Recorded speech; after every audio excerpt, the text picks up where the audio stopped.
And away we go. Good Tuesday evening to all of you fine folks watching around the world. This is The Sweat. To my left is Jessie, Coffield. To her right, Emerson, Lotzia.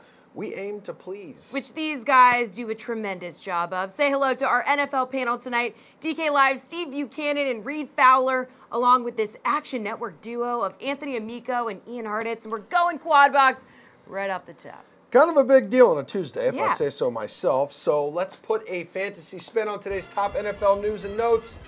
Like after last night's boring loss to Seattle, the Vikings fire offensive coordinator John DeFilippo this morning. Totally his fault, right? Yeah, Kirk completely. Cousins, the $84 million man, has not been worth the price of admission.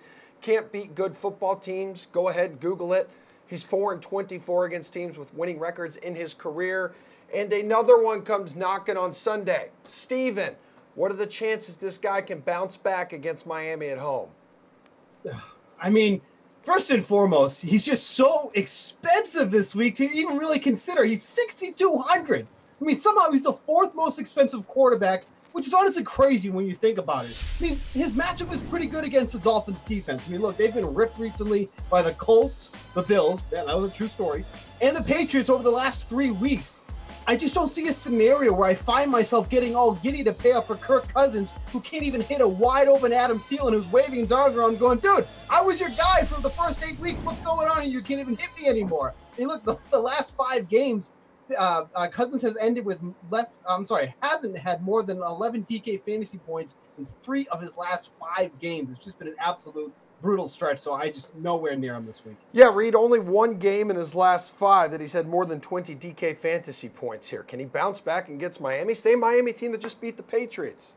Oh. Yeah, well, they beat the Patriots on that miracle Miami, right, that free play, which, to their credit, they performed miraculously. So, yeah, I mean, like Steve's right, 4th expensive guy on this slate. I mean, our favorite guy now, Josh Allen, is way cheaper than this guy, and he's in a better matchup. He's got a safer floor as of now. So we've seen Cousins perform in some of these division games previously, right? These hard games, like with Green Bay. Obviously, this is not one, but now if you look at this, right, Miami giving up 21 DK fantasy points to opposing quarterbacks, maybe in GPPs, but for me, like Steve, staying away in this one. I think this is more of a Dalvin Cook game. And DeFilippo, when he came out, or when Zimmer came out and said, hey, we have to run the ball a lot more, I guess DeFilippo didn't listen to him because they only ran the ball 35 to 36% of the time last night, and it just wasn't successful. I do think that Dalvin Cook is in a nice spot. Miami has been susceptible to opposing running backs.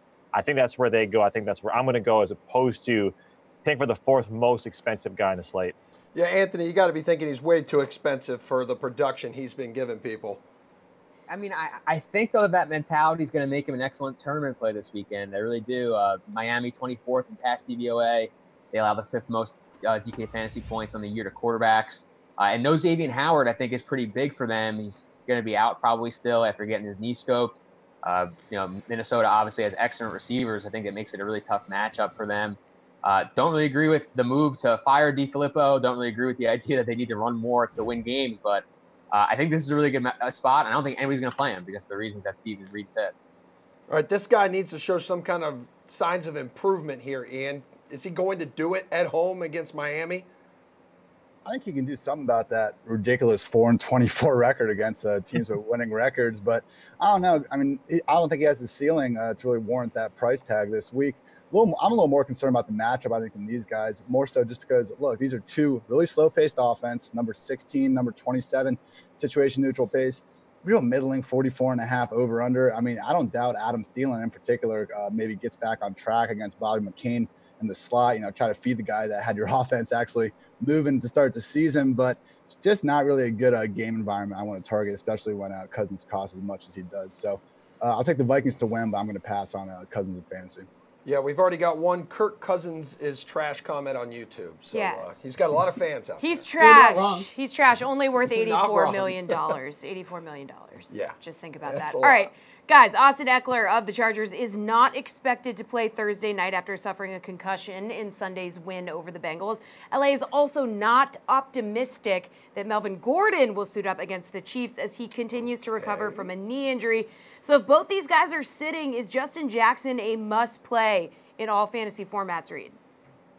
Yeah, I think in season long, if you're hoping on this guy, right, if you got this guy off the waivers, you would want Gordon to come out. Like, reports have come out that Gordon has been limited in practice, which if you got Justin Jackson in that sort of migration to the waiver wire to get these Charger running backs, you want Gordon to be out. Thursday, right, short turnaround. So hopefully if you are a Jackson owner, you do. But yeah, in redrafts, absolutely. You have this matchup that looks really, really nice. Kansas City has been one of the worst teams to opposing running backs. So even if Gordon comes back, I still like that Jackson play, especially if Eckler can't go, which other reports are saying that he most likely will not go, because Gordon will have a limited role in this. So yeah, I think in this case, you would want to roll him on all formats. Steve, is Jackson just in a smash spot if both these guys don't go?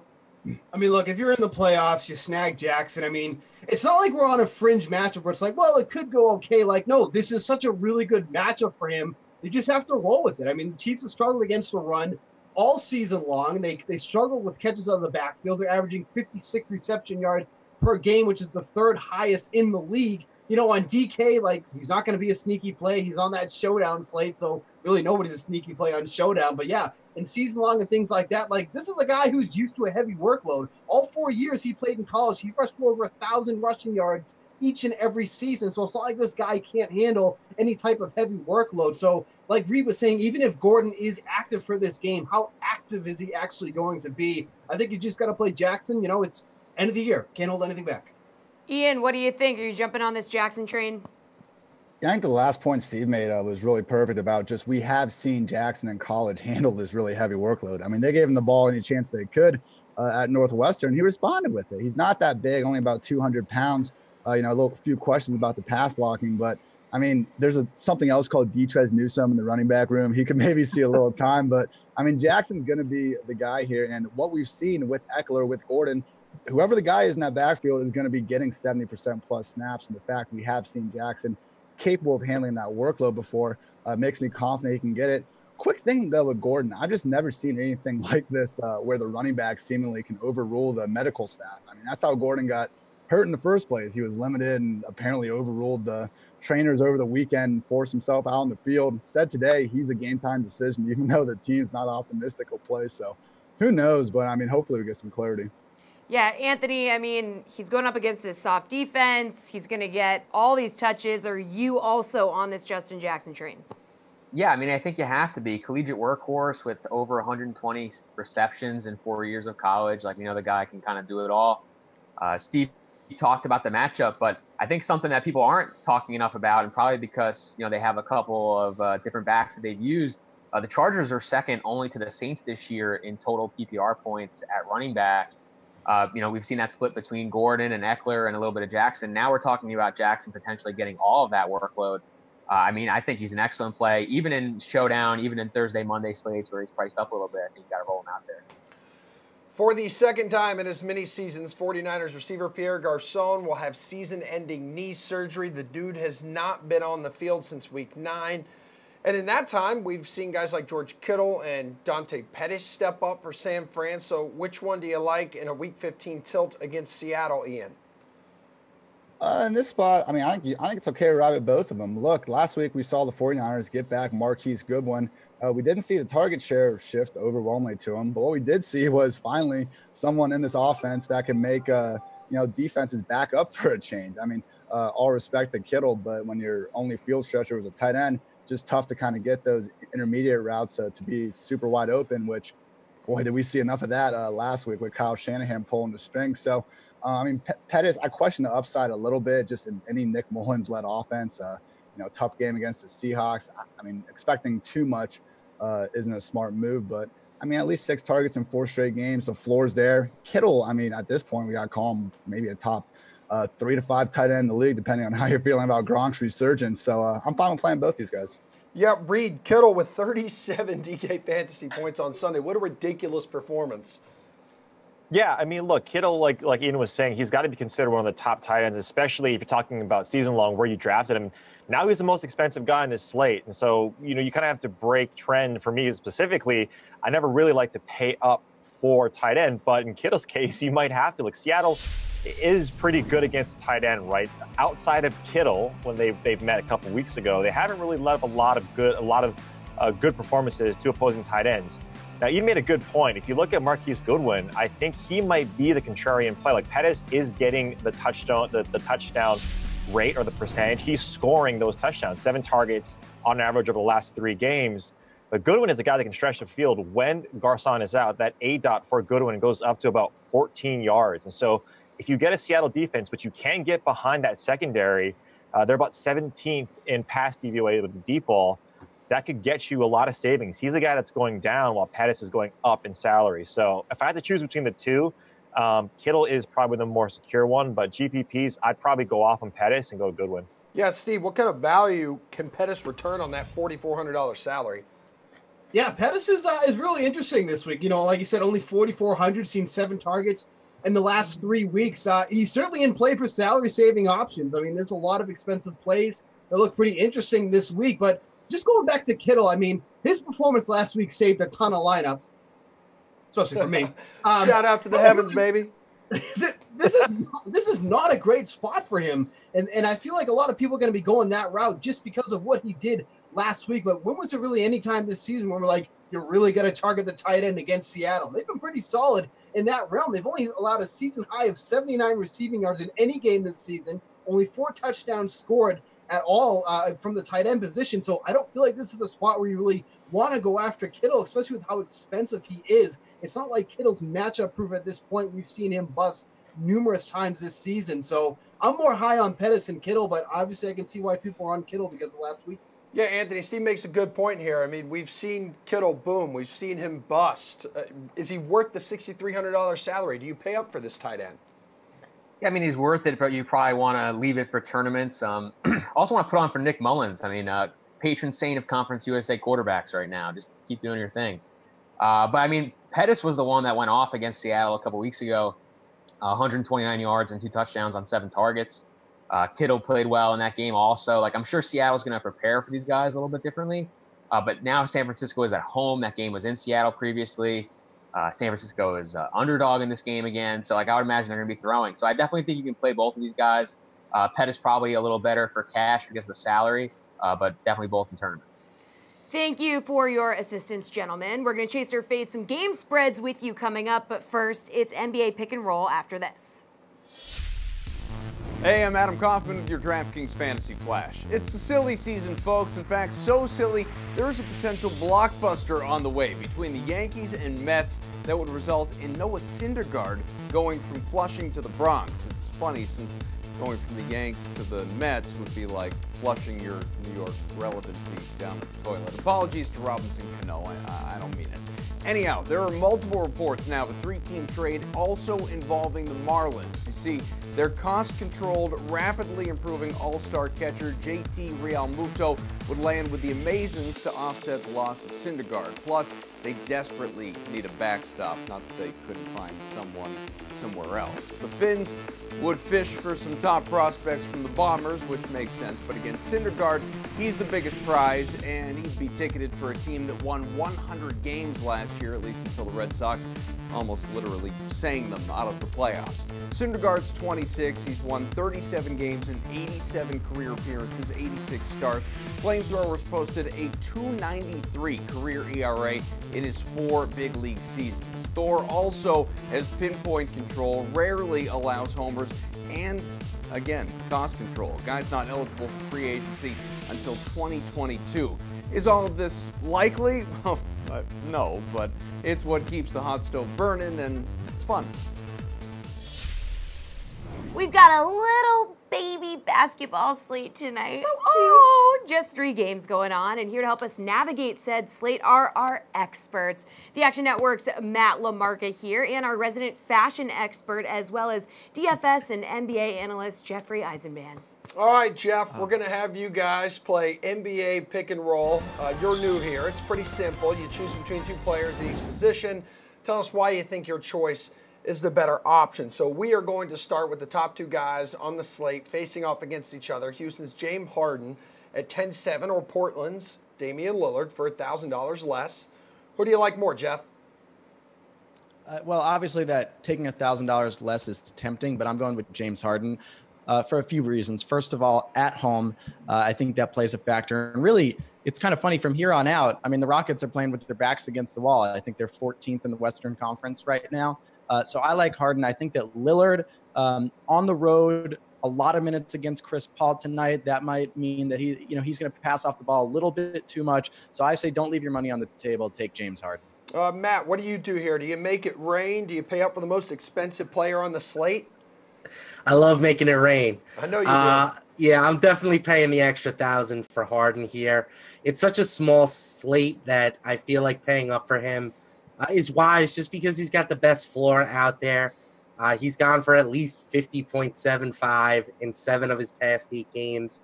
And he's got the best ceiling on the slate as well. It's probably not as high as we've seen in the past with CP3 back in the lineup, but he has posted a usage rate of at least 35.1% in each of his past 5 games. He also averaged over 57 DraftKings points in 3 matchups versus Portland last season. So I think it's a pretty good spot to pay up for him. Guys, Tobias Harris coming off a huge game against the Suns. He notched 33 points and 8 rebounds for 52.5 DK points. He's going to cost you 7-4 tonight against Toronto. Then you got LaMarcus Aldridge for 8.1 against Phoenix. So, Action Mac, do you think Aldridge can go off the way Harris did against the Suns, or is Harris going to continue to rack up the DK fantasy points against the Raptors? I mean, Aldridge certainly could go off. It's a great matchup, but Greg Popovich has made it a real point to reduce his playing time recently. He said that was something that he wanted to do, and he's done it. If this game turns into a blowout, Aldridge could be looking at like 24 minutes or less potentially with the way he's being used. So this time I'll save the money and take Tobias Harris. He's a much safer play in terms of minutes, and he could also see some additional usage if Lou Williams is out of the lineup. He left their last game early, currently questionable. So I like the opportunity that Harris has, even though it's a little bit of a tougher matchup. Jeff, do you agree? Do you want to save some money and go with Harris there? Yeah, I don't even think it's about saving money. I think people need to pay attention. Tobias Harris is one of the top players in the league. He's the guy for the Los Angeles Clippers, who are a really good team in a marquee matchup, a primetime sort of game. That's why I'm taking Tobias Harris. As I was mentioned, LaMarcus Aldridge, a little bit of a minutes restriction now. He's getting older. He's not the player that he once was. He's the second option on that team with DeMar DeRozan. I think this is a no-brainer and a steal of $700 to go with Tobias Harris here. All right, let's take a gander at some big, beefy centers. We've got Yusuf Nurkic, 7,500 at Houston, or you could pay up a little for Clint Capella, 7-7 in the same game. Jeff, which large human being are you going with? I'm going with Nurkic, and just kind of an interesting stat I came across today, because Clint Capella is having one of his better statistical years, but the Rockets as a team are 29th in defensive rebounding rate. And I look at a guy like Nurkic, who's going to be all over that offensive glass, and this might be the type of game that he has that opportunity to go off, especially with the rest of the Blazers going against the Chris Paul, James Harden backcourt on both ends. So I'm going with Nurkic there. That's nothing against Capella, but if I can save a nice $200 for Nurkic, I'm going to do that tonight. Matt, what are the chances you're going with Capella? $200 more, but you're getting an average of around 5 fantasy points per game more. Yeah, I like both of these guys, to be honest, but if I can only play one, I'm going with Nurkic. He's one of my favorite plays of the day. On a per-minute basis, he's fantastic. He averages 1.36 DraftKings points per minute. It's a nice matchup against Houston. And what I really like is that the matchup against Capella could result in a few additional minutes of playing time for him. Typically when he gets around 30 minutes, he smashes. So if you look at what he's done against the Rockets over the past 2 seasons, he's exceeded his salary-based points by more than 7 on DraftKings. So I think that this matchup sets up really well for him. All right, excellent job, gentlemen. You are free to go into the last block when we will bring you back for Showdown picks. Hopefully then we'll know if Kawhi is going to be playing or not. That's true, and we're bringing back our NFL panel to chase or fade Week 15 game spreads. That's coming your way right after Pat Mayo breaks down which wide receivers you should be looking at during the waiver wire. So at wide receiver rankings, I put Dede at number 1. My main man, Dede. Yeah, I think Dede is their best wide receiver. Like, he's their most skilled wideout. Dede, I have Reynolds at number 2 only because what you talked about. They've locked this up. Yeah. They're not taking Josh Reynolds out of the game. They're not taking Josh Reynolds out of the game. And the Eagles are still on to their 5th and 6th cornerbacks. And I think guys got hurt again. Yeah, Sidney Jones got hurt yesterday, and he's like their 5th corner. So Westbrook, Reynolds, Samuel, Robbie Anderson, Zay Jones, Randall Cobb, Deshaun Hamilton, Kenny Stills, Taylor Gabriel. Hamilton's interesting. What do you Dante Pettis. Him and Patrick had like 19 targets. Yeah, Matt Lacoste. Didn't do anything. Again. Matt Lacoste killing me. Anthony Miller, David Moore, Tyrell Williams, Chris Conley. Conley can move up if Hill is out. Yes. For sure. John Ross, Crowder, Tim Patrick, 8-man. 8-man, yeah. Robert Foster. Yeah, Foster, another good game yesterday. I think he's had 3 of the last 5. I mean, he still doesn't get a lot of work, a lot of volume. He had over 100 yards. He did, and he had over 100 yards, I think, 3 weeks ago, too, on like 2 catches. But, yeah. He's so fast. He's very, very fast. And they don't have anything, right? They have one play that they really like to do. It doesn't really work out all that well, but Josh Allen gets pressured because they have no offensive line. Yeah. He scrambles around and eludes the pressure. Then he runs towards the sidelines. But instead of throwing the ball out of bounds, he throws it back across his body right to the opposing team. Like, what are you doing, man? Like, just throw it out of bounds. He's actually, I know you've seen this because you watch all the games. He's done that, I think, once every game. He did it 4 times yesterday. At least once every game. Yeah, he runs around great, and he's got a hell of an arm. Just throw it away. But just toss it away. There's a couple times like Goff yesterday, too. And Goff is still inexperienced. You know, I watched him yesterday. I gave a lot of credit to the Bears D, but some of these young quarterbacks, they just don't get it. They throw that ball. Patrick Mahomes is the only guy I've ever seen be able to pull this stuff off, like no-look passes. He runs around, he throws it across his body. Like, they probably tell you that, like, day one. Like, don't ever do. And, I mean, the 4th down conversion to Tyreek Hill was like rolling out right, throw it back across his body, 40 yards down the field. That was a 48-yard play that he extended that game. It was, and I give credit to Hill, too, coming back and getting that ball. And it's so fun to watch. But, yeah, Allen will learn, I guess. But I kind of feel bad for him. Like, it's not, like, nothing. He tried to work out with Calvin Benjamin. The guy didn't want to work out all year. Well, Cuss was going on. He was complaining, like, oh, it's not fair to judge Sam Darnold because he has no weapons. I was got more weapons. Like, look at the other side of the field, man. He's got way more. Like, Curse is fine. He Anderson can catch. And Nunwa. Yeah, that blows Buffalo's wide. It's right out of the water. Well, Zay Jones can't catch. That's tough. A ton of targets yesterday. No catches. So many drops. 4 drops, I think. Yeah. So there's really nothing. And Buffalo's been just starving for wideouts, right? They go and make the trade for Calvin. They go and make the trade for Jordan Matthews. That didn't work out for them. They go try to get Corey Coleman for like a minute. Should have just kept Robert Woods. Yeah, absolutely. Or Hogan. Jessie, can you believe it's already week 15 in the NFL? I can't. Yep. Time sure does fly when your team is falling apart.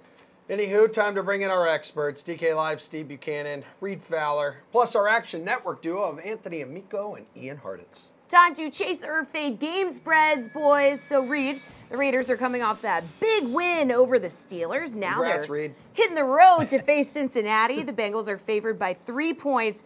Chase or fade Oakland's chances of not only covering, but pulling off the upset. Yeah, I mean, I agree. I appreciate you guys wearing black because this is going to be the death of blue. football. I'm wearing blue. I'm wearing blue. Or I'm sorry. blue. Okay, Looks like black. Blue. I actually knew that.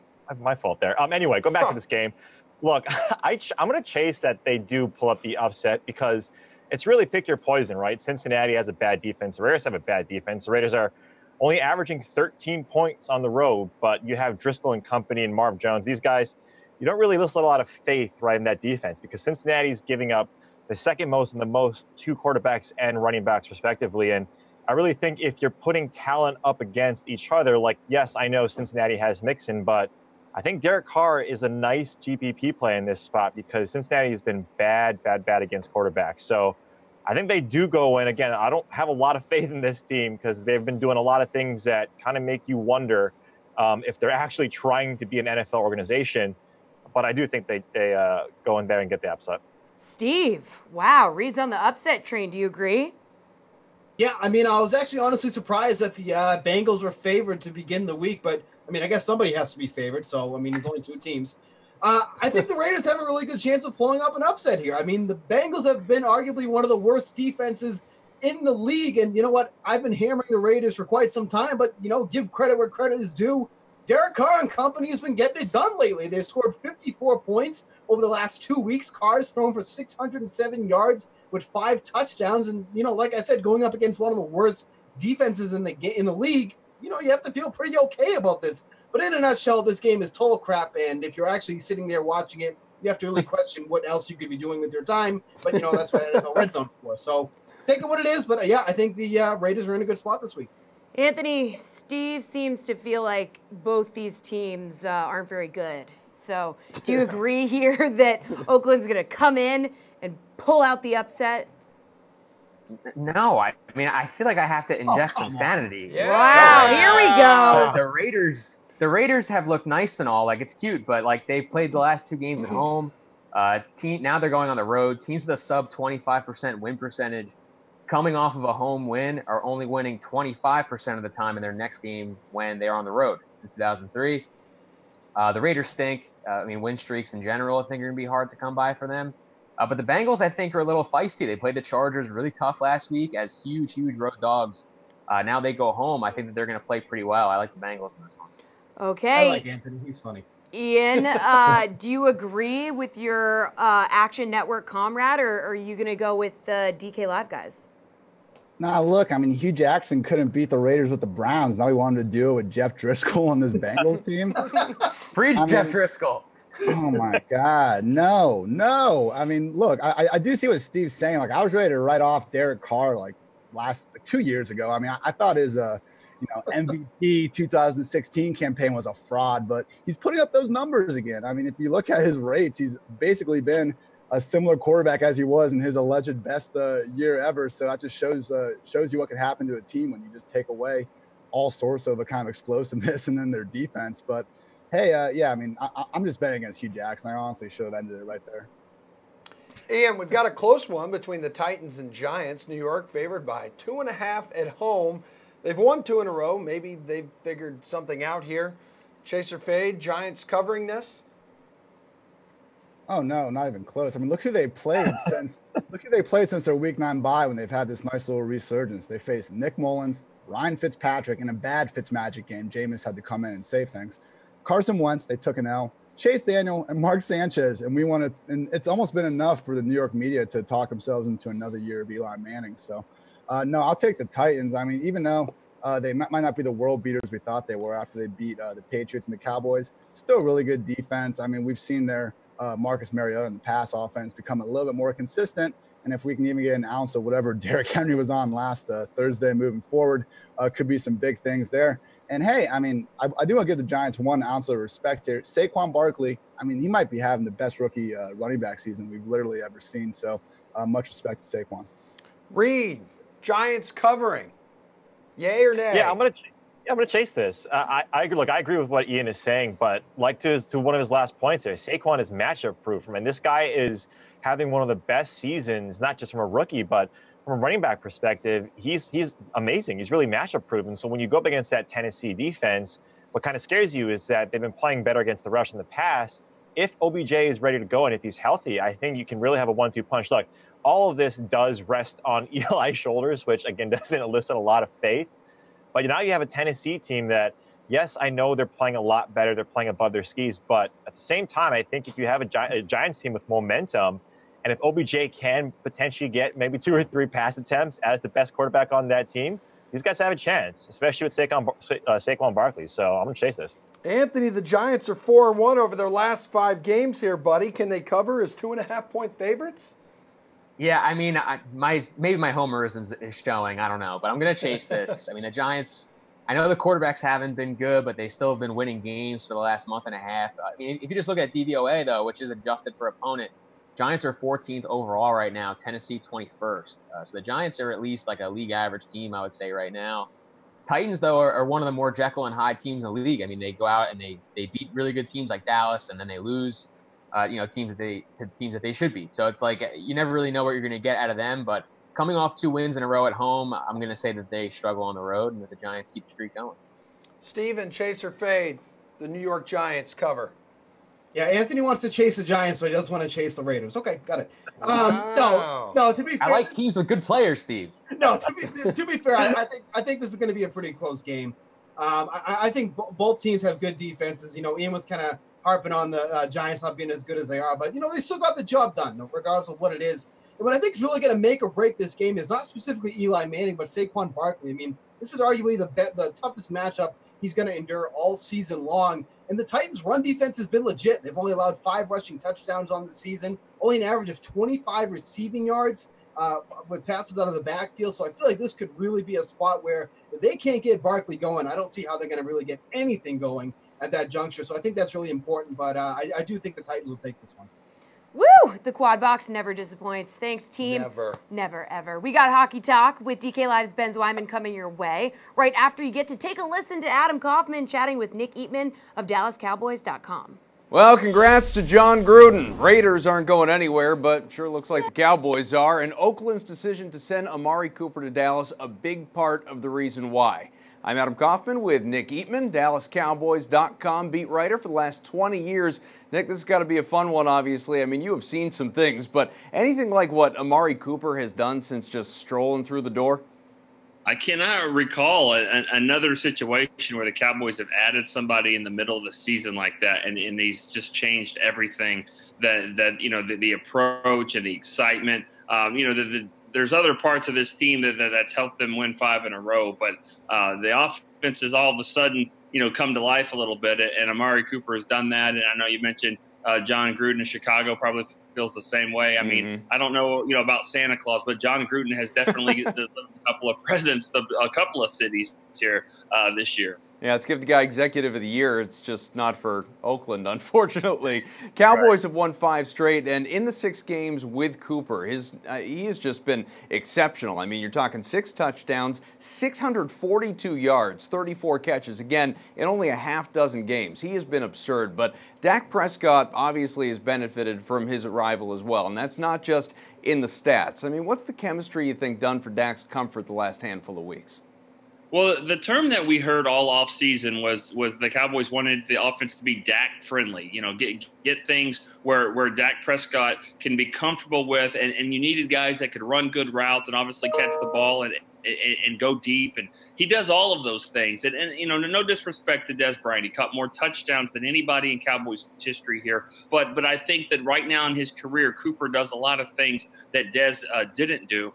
He gets open, he runs great routes, and he's got that speed element as well. And on certain times when he gets 50 catches, 50 receiving yards and just a handful of catches, and the Cowboys win, you don't hear a lot about it. And I think that's a lot easier for your quarterback because you don't have guys chirping in your ear all the time. Cooper, so far, so well, he has just been a really, really great addition to the offense. Last week's game, Nick, against the Eagles, bit of a shootout, we know, but the Cowboys' defense is improving. That Saints game last month, great example of that. Who's been the difference maker on that unit? There's really not one guy, and I hate to sidestep the question. There's not one guy that's a difference maker. You can count to 3 or 4. I'll start with DeMarcus Lawrence. I mean, he is kind of the ringleader. They call him the hot boys, those defensive linemen. He from 1 to 10, they got a great rotation, and they're all relevant, and he's get these guys playing at a high level. He has played really well. Those linebackers, Jalen Smith, Leighton Vander Esch, they're all over the field. And who would ever think that Sean Lee gets hurt and he's missing games and the Cowboys defense has not missed a beat? I think Sean Lee will come back this week. Secondary's been outstanding as well. And I think it's all a domino effect. It starts at the pass rush, and those guys, Byron Jones has played well, and Tyrone Crawford, a defensive tackle. So I really don't want to leave anyone out, but I think he would have to start with DeMarcus Lawrence, and then it just trickles backwards. This Sunday, boys are going to visit Andrew Luck, one of the guys that you alluded to for a potential comeback player of the year before, and, of course, his Colts. Underdogs, too, for Dallas. Just no respect for the surging Cowboys. What are the keys in Week 15? I think it's funny. Anytime you're facing an offense that's high-powered like the Colts are, you still got to go back to the run. I think if the Cowboys make these teams one-dimensional, and they did it with the Saints. I mean, obviously Drew Brees likes to throw the ball, but if you can just stop the run, force them into long situations, the numbers will tell you that it's going to work out for them. I think that's the key. The Colts don't have a great running game still. You got to make sure they don't run at all. Put them in a lot of third and long situations. Obviously, got to keep an eye on T.Y. Hilton. He can make huge plays. But I think that's the key is put pressure on Luck. He's going to make his plays. But over the course of the time, I think the Cowboys defense will rise again. And, they might be, I don't think they're going to be wearing the dog masks like another team in the division last year, but I do think that they will find a way to relish that underdog role. They didn't like it when the guy said last week that, the Cowboys will always choke. They definitely paid attention to that, and they'll pay attention to anything that gets them going here. All right, Cowboys going for 6 in a row. Nick Eatman from DallasCowboys.com. Thanks a lot, man. Enjoy the stretch run. Thank you. Appreciate it.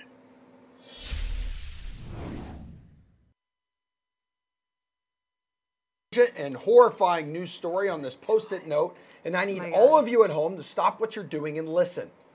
DK Live's Ben Zwyman is here to talk hockey. A little dramatic there, but I'd expect nothing less. So, Ben, we're playing NHL opening face-off. You know the drill. Pick between two of the top players on tonight's busy 10-game slate. All right, how about a great... Relax, man. Oh, my God. Jeez, chill out. I feel like I'm at home. My wife's just like, dude, just chill, man. Just chill. Take a deep breath. Okay. Ben, how about a great center matchup between Edmonton and Colorado? Couple household names, and Nathan McKinnon for $8,000 or Connor McDavid for $7,900. Please take your pick. Yeah, I feel a little bit like Larry David and Curb here. I'm like, who do I go? But yeah, let's go with McDavid. He's a little cheaper. The Oilers have done a good job limiting goals lately. 2 goals per game their last 8. McDavid's going to get a better matchup since the Avs lack forward depth, which will leave McKinnon in a little bit of a tough spot because he's going to probably have to chase around McDavid all game. It's tough either way. Again, McDavid's a little bit in better form entering the game.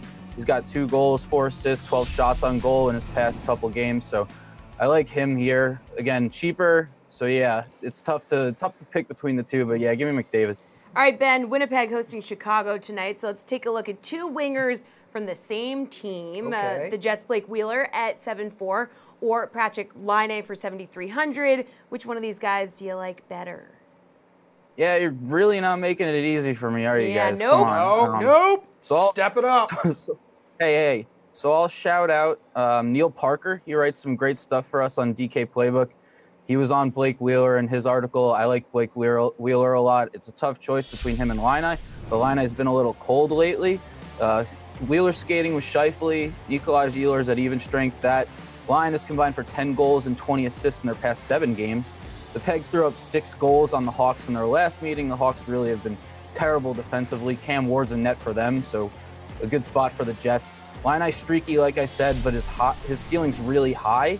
So in GPPs, you can't really ignore Laine, but I think Wheeler's in the better spot. Cash games, also tournaments. He had 3 assists in the last time these 2 teams met, so I'm looking at Wheeler. All right, well, the 2 highest priced defensemen on the slate just so happen to be Washington's John Carlson and Toronto's Morgan Rielly. Now, according to the script that I'm reading, Carlson is at home in a favorable matchup against Detroit. Will cost you $6,600, while Rielly is in Carolina, $300 cheaper. Ben, your decision, please. Yeah, I mean, you read correctly. The Capitals are in an amazing spot tonight against the Red Wings at home. The Red Wings played last night against the Kings, so second of a back-to-back. The Capitals are heavy favorites. When the Capitals win, and 17 wins this season, John Carlson has 24 points. So if you're of the school of thought that the Capitals are going to get a win tonight, which seems pretty likely, Carlson should perform. Morgan Rielly in the Maple Leafs in a bit of a tougher spot on the road against the Canes. The last time they played the Canes, lost 5-2. The Canes been playing a little bit better hockey lately, so I kind of expect them to come out, stifle the Leafs a bit. So yeah, John Carlson in a much better spot. I'm totally fine paying up $300 more. If you're stacking the Capitals, which you probably should be doing, John Carlson should be in those stacks.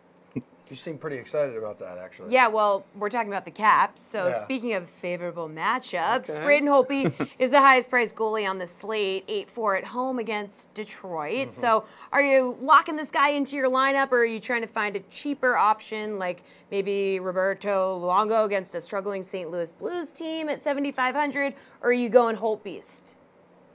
No, yeah, I got to go Holtbeast here. I like Bobby Lou. The Panthers are playing the Blues on the road.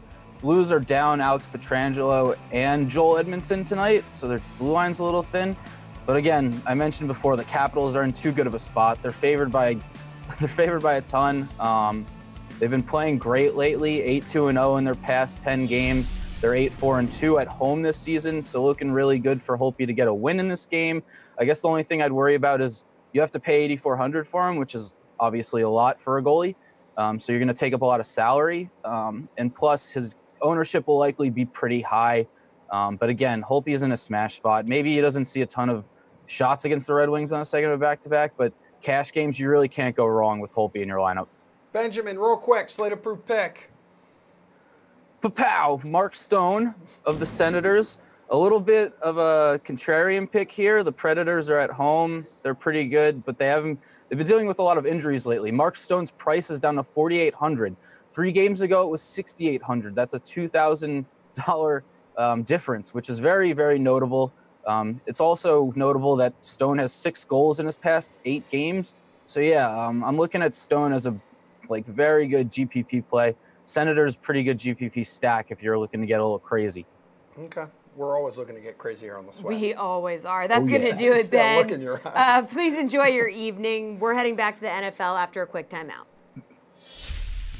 Hey, Adam Kaufman with you for this DraftKings Fantasy Flash. So, turns out Kirk Cousins, not so great, but you got one right, Redskins. Good for you. With the Vikings' latest loss to the Seahawks, the QB is 4-24 in his career against teams above 500. 5-13 overall in prime time, and he is 0-7 all-time on Monday Night Football. This year, 0-5-1 versus clubs 500 or better entering the matchup. I know it's a lot of numbers, but I like to have data over just yelling, "He sucks," over and over, and all for a guaranteed $84 million through 2020. How you feeling, Minnesota? Geez, at least when the QB blows in Miami, it's warm. John DeFilippo hasn't done Cousins any favors since going from the Eagles quarterbacks coach to Vikes offensive coordinator, which is part of why he got canned today.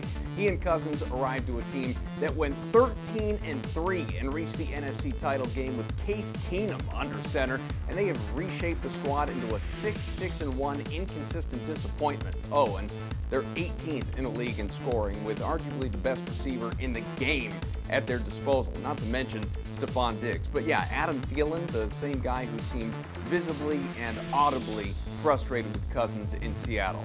Put a Viking helmet on that dog meme. This is fine. Cousins will still put up numbers, 4,000 yards, 30 touchdowns, but the Vikes, they're not going anywhere, even if QB can keep on going to the bank.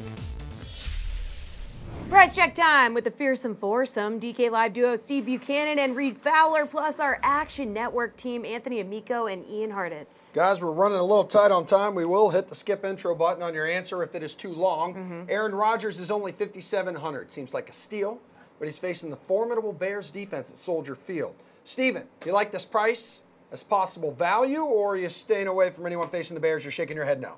Man, did you ever think of a day where our Aaron Rodgers is sandwiched in between Jameis Winston and Josh Allen this week? He's the 10th most expensive quarterback on the slate, which is honestly is mind-boggling. Look, I'm so torn on this one early in the week. I mean, after last week's performance for the Bears defense, I mean, it just really seemed like it clicked for me. I mean, up against the Rams, the Bears really had a soft schedule almost all season long defensively. I mean, the Rams and the Patriots are the only team that they've played with a winning record so far this season. I think Rodgers is best suited for a GPP play so far here because of his ceiling, but man, he just really hasn't been getting it done lately, so he's really not that appealing against this tough defense. Reed, I kind of presented you with this question off the air earlier when we were hanging out because we're such good friends. You going to pick up Aaron Rodgers?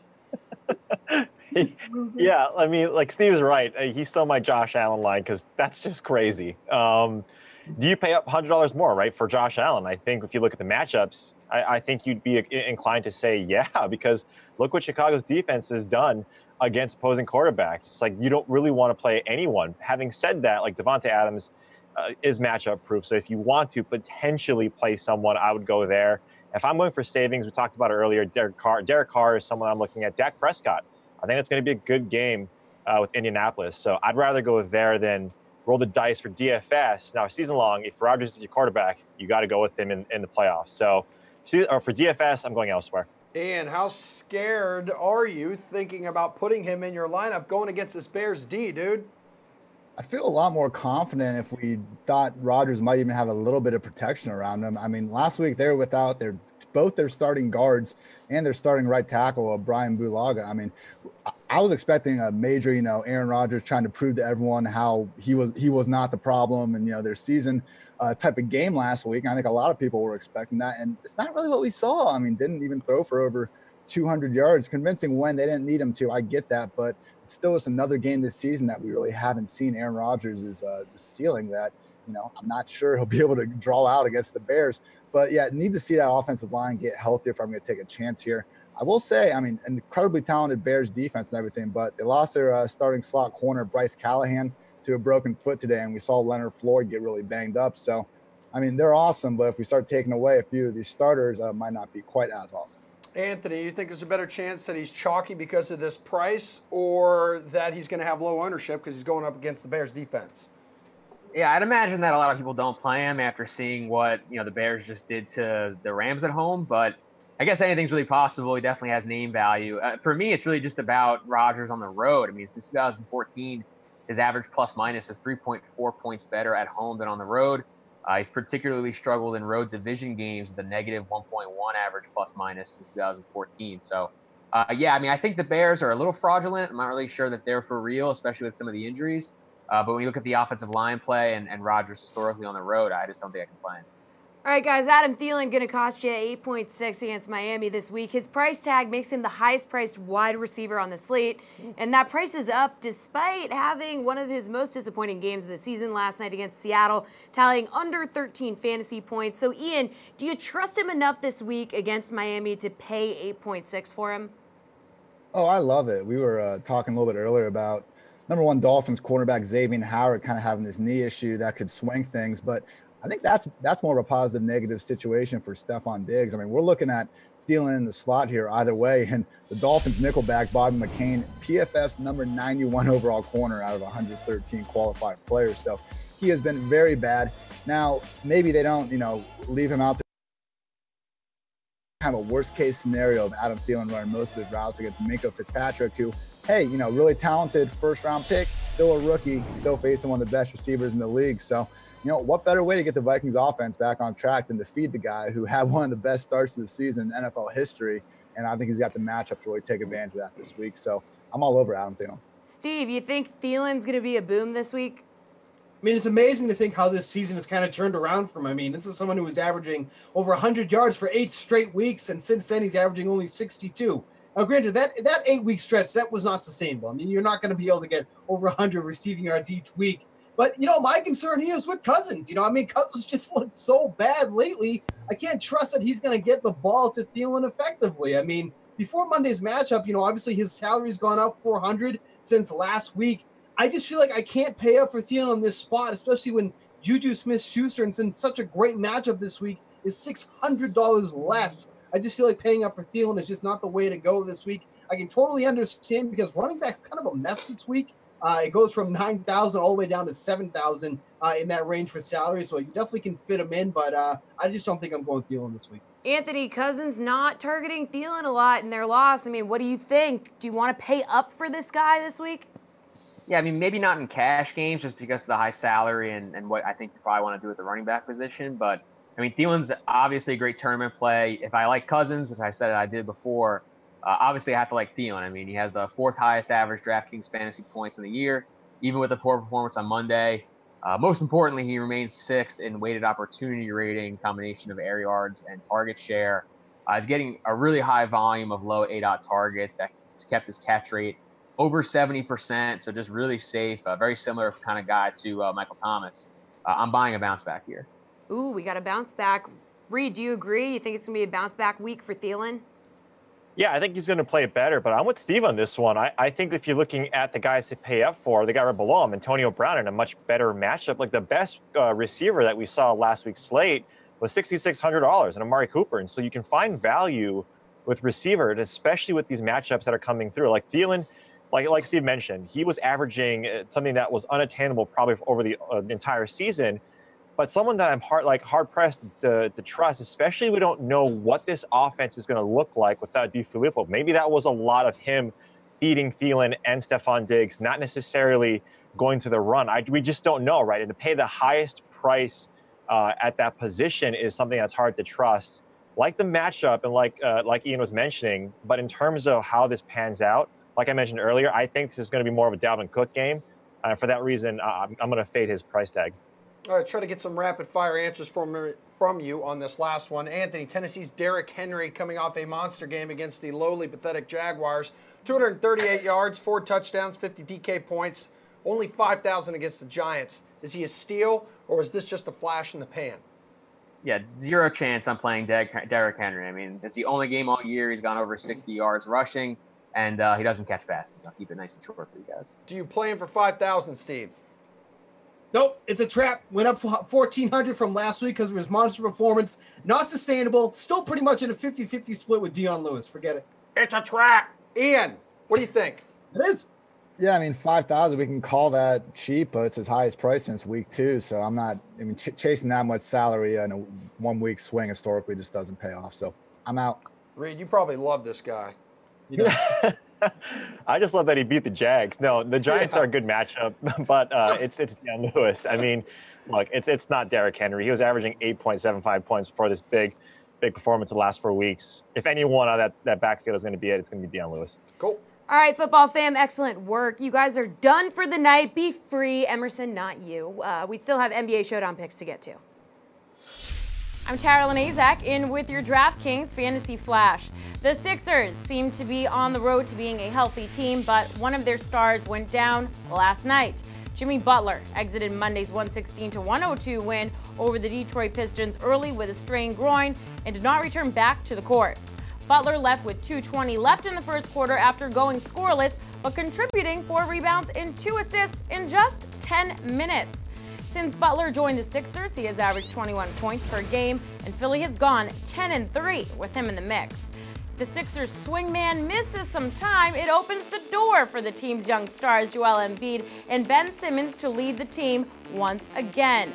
Philadelphia is back in action tomorrow night against the lowly Nets, so don't be surprised if Butler sits that one out. All right, welcome back to the Sweat, where there are only 14 more sleeps until Christmas. However... Wait, are you serious? Yeah, I'm very serious. Well, depending on where you're watching. Like in Australia, you're probably only 13 days now. Yeah. However, the time is now for NBA Showdown picks, which has the potential to bring just as much joy to your life and money, which can also get the job done. That's very true. Hello again to Matt Lamarca of the Action Network and DFS NBA expert Jeffrey Eisenband. It's Rappers and Clippers, guys. Showdown mode. And Kawhi is going to cost you a good chunk of change. 16-8 if you want him as captain. That's a lot of money, but he is questionable.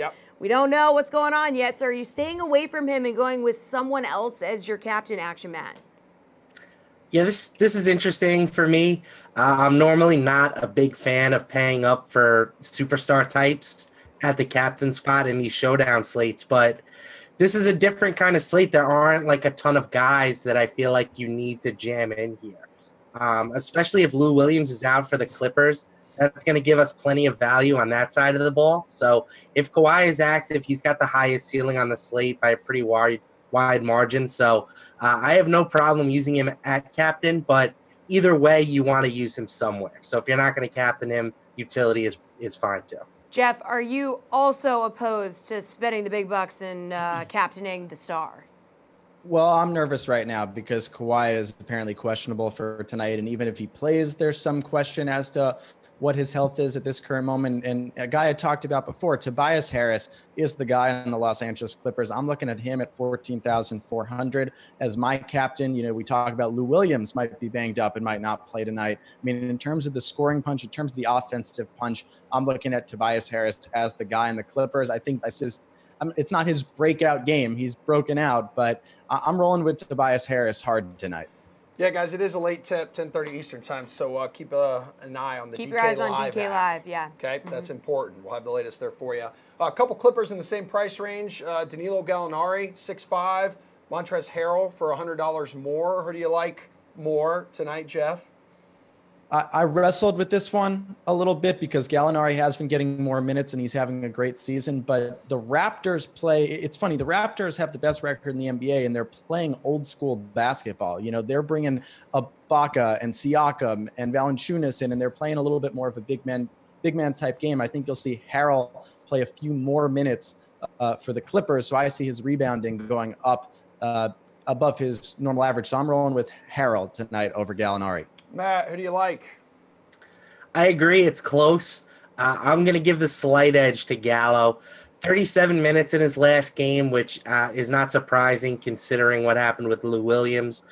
He's seen a bigger usage bump than Harrell with Williams off the floor. So if he's out, and if I had to bet on it, I would say that he's not going to play.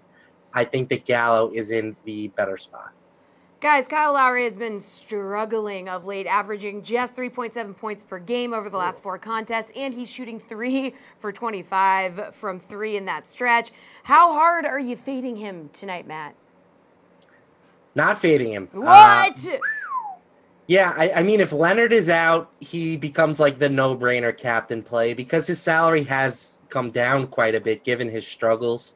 And I just like the contrarian aspect of buying low on this guy. We know he is a quality point guard. His usage is down this season, but he's made up for that by handing out a career-high 10 assists per game. The biggest problem has been he shot just 36% from the field and 28% from three-point range over his past 10 games. Those are due for regression.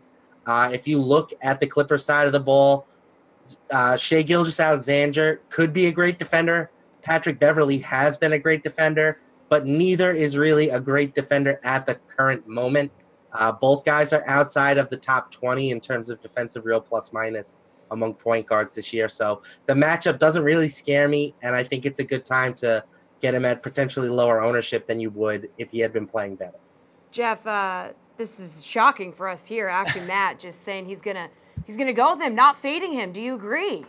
No, I agree. I was ready to disagree with, I didn't know if Matt would agree, but I do. I mean, if you watch Kyle Lowry's career, and he's been around a while, he is a streaky player, and we've seen him have some patches, where he's had some trouble, and I just think he's too much of a veteran player. He's too due.